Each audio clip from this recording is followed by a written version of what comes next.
नमस्कार, स्वागत है आपका बिहार समाचार में। मुख्यमंत्री नीतीश कुमार जी ने बिहार के युवाओं के लिए बड़ा तोहफा दे दिया है। एक तरफ जहां बड़ी घोषणा हो गई है तो वहीं गरीबों के लिए, किसानों के लिए भी कई बड़े ऐलान कर दिए गए। इतना ही नहीं, तेजस्वी यादव ने भी कई बड़ी घोषणाएं कर दी है। इस बार चुनाव से पहले सरकार अपने हर एक वादों को पूरा कर रही है। तो आज की प्रमुख खबरों पर बात करेंगे। इससे पहले आपसे एक छोटी सी अनुरोध है, कृपया वीडियो को एक प्यारा सा लाइक अवश्य कर दीजिएगा। आपको जिस घड़ी का इंतजार था वो घड़ी आखिरकार आ ही चुकी है, जिसके लिए बिहार की जनता ने सालों तक आंदोलन किए, आमरण अनशन किए, भूख हड़ताल किए। लेकिन नीतीश कुमार जी एक ऐसे नेता हैं जिन्होंने बिहार वालों की आवाज़ सुन ली। अब बिहार वालों को दर दर दूसरे राज्य नहीं भटकना पड़ेगा। अब बिहार की नौकरी दूसरे राज्य वाले आकर नहीं करेंगे। बिहार के शिक्षक अभ्यर्थियों के लिए बड़ी खुशखबरी है। नीतीश कुमार जी ने 100% डोमिसाइल नीति लागू करने का निर्देश दे दिया है। बिहार की शिक्षक बहाली जो अभी लगभग 1.5 लाख पदों पर होने वाली है, उसमें से एक भी बाहर वालों को नौकरी नहीं मिलेगी, सिर्फ बिहार वालों को ही मिलेगी। देखिए, नीतीश कुमार जी ने ऐलान कर दिया है कि चौथे चरण की शिक्षक बहाली प्रक्रिया यानी TRE-4 जो शुरू होने वाली है, उसमें से डोमिसाइल नीति लागू की जाएगी। पहले तो नीतीश कुमार जी ने कहा था कि सिर्फ महिलाओं के लिए डोमिसाइल नीति लागू होगी, लेकिन शिक्षा मंत्री जी ने उसी समय संकेत दे दिए थे और अब नीतीश कुमार जी ने आखिरकार ऐलान कर ही दिया है कि 100% डोमिसाइल नीति चाहे महिला हो या पुरुष सभी के लिए लागू हो रही है। साथ ही नीतीश कुमार जी ने ये भी ऐलान कर दिया है कि 2026 में 5वें चरण की शिक्षक बहाली प्रक्रिया यानी TRE-4 आयोजित की जाएगी और उसके पहले माध्यमिक शिक्षक पात्रता परीक्षा यानी STET भी कराई जाएगी। मुख्यमंत्री नीतीश कुमार जी के इस फैसले के बाद आंदोलन कर रहे अभ्यर्थियों में काफ़ी प्रसन्नता है। खुद नीतीश कुमार जी ने ट्वीट करते हुए कहा है कि नवंबर 2005 में सरकार बनने के बाद ही हम लोग शिक्षा व्यवस्था में सुधार करने के लिए लगातार काम कर रहे हैं और इस बार शिक्षकों की बहाली जो हो रही है उसमें 100% डोमिसाइल नीति लागू कर दिया गया है। नीतीश कुमार जी ने खुद ट्वीट करके बिहार के लोगों के लिए कई बड़े ऐलान किए हैं। नीतीश कुमार जी ने कहा कि बिहार में नौकरी सिर्फ बिहारियों को मिलेगा। शिक्षक बहाली में 100% डोमिसाइल नीति लागू कर दी गई है और आने वाले जितने भी सरकारी नौकरियां होंगी आने वाले समय में उसमें भी डोमिसाइल नीति लागू की जाएगी, इसका भी संकेत दे दिया गया। साथ ही बिहार में तो बिजली बिल 0 हो ही गया है। बिजली बिल बिहार में फ्री कर दिया गया है 125 यूनिट तक। यदि आप बिजली का उपयोग करते हैं तो आपको 1 रुपया भी अब बिजली बिल नहीं देना होगा। तो वहीं मुख्यमंत्री नीतीश कुमार जी ने ऐलान कर दिया है कि हम इस बार 1 करोड़ सरकारी नौकरी और रोजगार देने का काम करेंगे। तो वहीं जीविका दीदियों के लिए बड़ा ऐलान कर दिया गया है। जीविका निधि शाख सहकारी संघ में 653 पदों पर होगी बहाली। तो वहीं वर्षों से मांग कर रहे और आंदोलन कर रहे इनकी भी अब मांग सुन ली गई है। देखिए, मध्याह्न भोजन योजना के तहत काम करने वाले रसोइयों का मानदेय 1650 रुपये से बढ़ाकर 3300 रुपये प्रति माह कर दिया गया। माध्यमिक और उच्च माध्यमिक के रात्रि प्रहरियों का मानदेय 5000 रुपया से बढ़ाकर 10,000 रुपया कर दिया गया। शारीरिक शिक्षकों एवं स्वास्थ्य अनुदेशकों का मानदेय 8000 रुपया से बढ़ाकर 16,000 रुपया प्रति माह कर दिया गया है। तो वहीं वार्षिक वेतन वृद्धि भी अब 200 रुपये से बढ़ाकर 400 रुपये कर दिए गए। एक तरफ जहां आशा कार्यकर्ताओं का मानदेय बढ़ाया गया है, इनका मानदेय जहां डबल कर दिया गया, तो वहीं बड़ी घोषणा कर दी गई है कि राज्य में 29,000 आशा कार्यकर्ताओं की जल्द होगी बहाली। मतलब एक तरफ जहां मानदेय बढ़ा, साथ ही बहाली का भी ऐलान कर दिया गया। महिलाओं के लिए भी बड़ा ऐलान कर दिया है कि हर बस में, बिहार में चाहे जितनी भी बसें चल रही है, हर बस में प्रत्येक बस के आगे की 4 पंक्तियों की सीटें महिलाओं के लिए आरक्षित की जाएगी। आशा कार्यकर्ताओं को अब 1,000 रुपया की जगह 3,000 रुपया हर महीने प्रोत्साहन राशि मिलेगी। ममता कार्यकर्ताओं को प्रति प्रसव 300 रुपये की जगह 600 रुपये मिला करेंगे। साथ ही नीतीश कुमार जी ने कहा कि शिक्षा से संवरेगा हर दिव्यांग का जीवन। बिहार के सभी 8 दिव्यांग स्कूल होंगे अब 10+2। तो वहीं बेटियों का ख्याल रख रही है नीतीश सरकार। राज्य की सभी पंचायतों में विवाह मंडप का निर्माण होगा, जिससे गरीब माता पिता भी अपनी बेटियों के शादी आसानी से और धूमधाम से करवा सकेगी, वो भी कम खर्चे में। साथ ही दिवंगत पत्रकारों के आश्रितों को 3,000 रुपया की जगह 10,000 रुपया प्रत्येक माह पेंशन मिलेंगे। तो वहीं गरीबों के लिए ऐलान कर दिए गए हैं कि हर एक गरीब को आवास मिलेगा। जिनके पास जमीन नहीं है उन्हें जमीन देगी सरकार।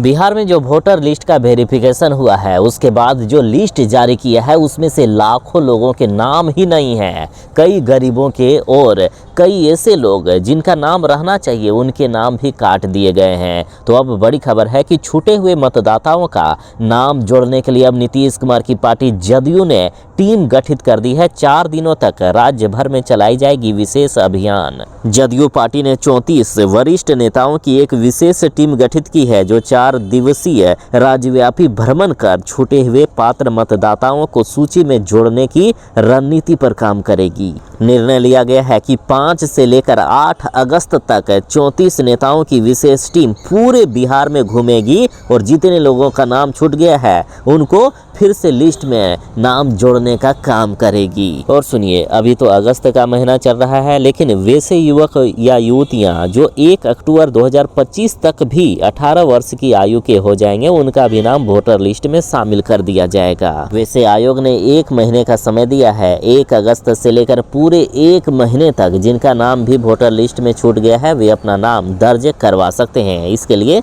BLO से संपर्क करना होगा। बिहार में हो रही है भयानक बारिश, जिससे बिहार की नदियों ने बिहार में तबाही मचाना शुरू कर दिया है। वाराणसी में उफना गई है गंगा, तो बिहार में मंडरा गया है बाढ़ का खतरा। कई जिले प्रभावित हो चुके हैं। देखिए, राजधानी पटना के सभी गंगा घाट पर गंगा का जलस्तर लगातार बढ़ता जा रहा है। खतरे के निशान को अभी ही पार कर चुका है और हर सेकंड खतरा और भी ज्यादा बढ़ते जा रहा है। भागलपुर, कहलगांव, मुंगेर में भी गंगा खतरे के निशान से ऊपर है। मुख्यमंत्री नीतीश कुमार जी ने अधिकारियों को अलर्ट मोड पर रहने का निर्देश दे दिया है। वहीं पुनपुन और सोन नदी भी उफान पर है। तो वहीं केंद्रीय जल आयोग के अनुसार गंगा के अलावा गंडक, बूढ़ी गंडक, बागमती, कमला बलान जैसी नदियों में भी लगातार जलस्तर बढ़ता जा रहा है। बूढ़ी गंडक खगड़िया में खतरे के निशान से 8 सेंटीमीटर ऊपर बह रही है। दियारा इलाकों में तो बुरा हाल है। गंगा का पानी सड़क तक पहुंच चुका है। घरों में भी बाढ़ का पानी घुस गया है। हालात ये है कि लोग रात को जागने को मजबूर हैं। रात जगा कर रहे हैं, लोग डरे हुए हैं, सहमे हुए हैं। लोगों के घरों में 3 से 4 फुट तक पानी बह रहा है। सांप बिच्छू का खतरा लगातार बना हुआ है। बच्चे डरे हुए हैं। कई लोगों ने तो पलायन करना शुरू कर दिया है। किसी ऊंचे स्थानों पर, सुरक्षित स्थानों पर भागना शुरू कर दिया है। कोसी नदी का जलस्तर तो काफ़ी तेजी से बढ़ रहा है। इसके अलावा बूढ़ी गंडक, गंडक, कमला बलान और महानंदा जैसी नदियों ने जलस्तर में काफ़ी ज़्यादा इजाफा किया। सरकार ने तो कह दिया है कि निचले इलाकों में रहने वाले लोग जितनी जल्दी हो सके इलाका खाली कर दें, वरना भारी तबाही आ सकती है। लोगों की जान माल को हानि पहुंच सकती है। बिहार के अधिकांश जिलों के स्कूल डूबे हुए हैं। स्कूलों को लगातार बंद किया जा रहा है। भोजपुर से खबर आ चुकी है कि भोजपुर में बाढ़ प्रभावित क्षेत्रों के स्कूल 9 अगस्त तक बंद कर दिए गए। शिक्षकों को लेकिन ड्यूटी देनी होगी। सिर्फ बच्चों के लिए स्कूल बंद हुए हैं, शिक्षकों को जाना होगा स्कूल।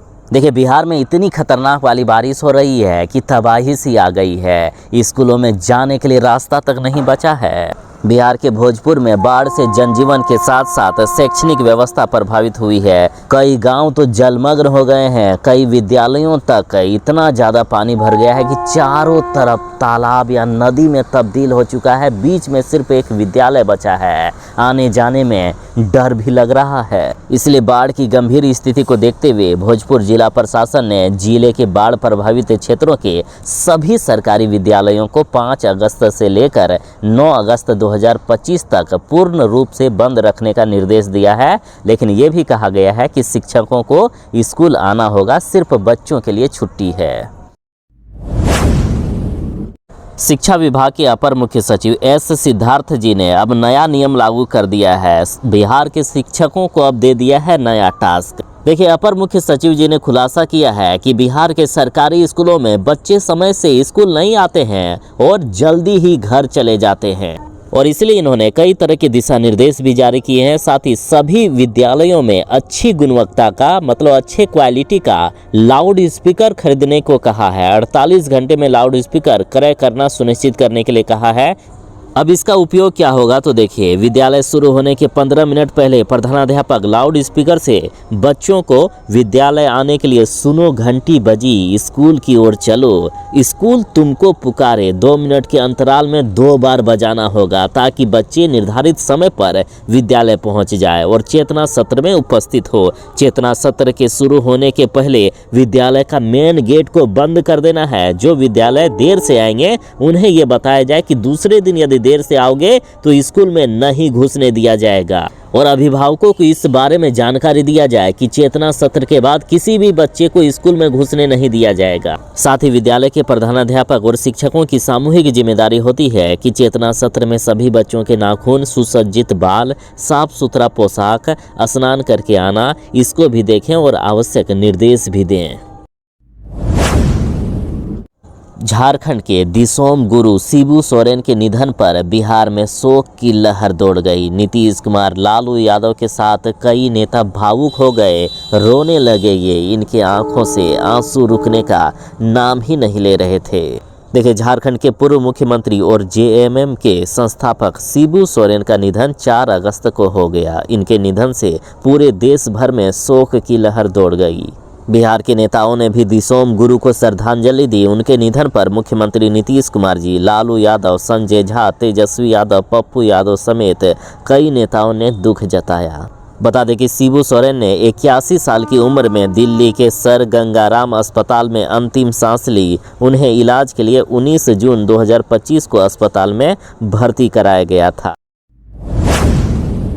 3 दिनों की बारिश से पटना लबालब हो चुका है। नालों की जगह सड़कों में बह रहा है गंदा पानी, या यूं कहिए कि बिहार में बारिश में डूब चुका है ये पटना। जिंदगी मानो ठहर सी गई है, सड़कें डूब चुकी है, घरों में पानी भर गया है, लोग अपने घरों में ही कैद हो गए हैं या फिर शरण के लिए दूसरे जगह भागने को मजबूर हैं। लगातार पटना में हो रही 3 दिनों से मूसलाधार बारिश थमने का नाम नहीं ले रही है। मौसम विभाग ने पहले ही अगले 1 सप्ताह तक भारी बारिश का अलर्ट जारी कर दिया है। शहर की तैयारियों की भी पोल खुल गई है। प्रमुख इलाकों में 3 से 4 फीट तक पानी जमा हो गया है, जिससे लोगों का पैदल चलना तो दूर, घर से बाहर निकलना भी खतरे से खाली नहीं है।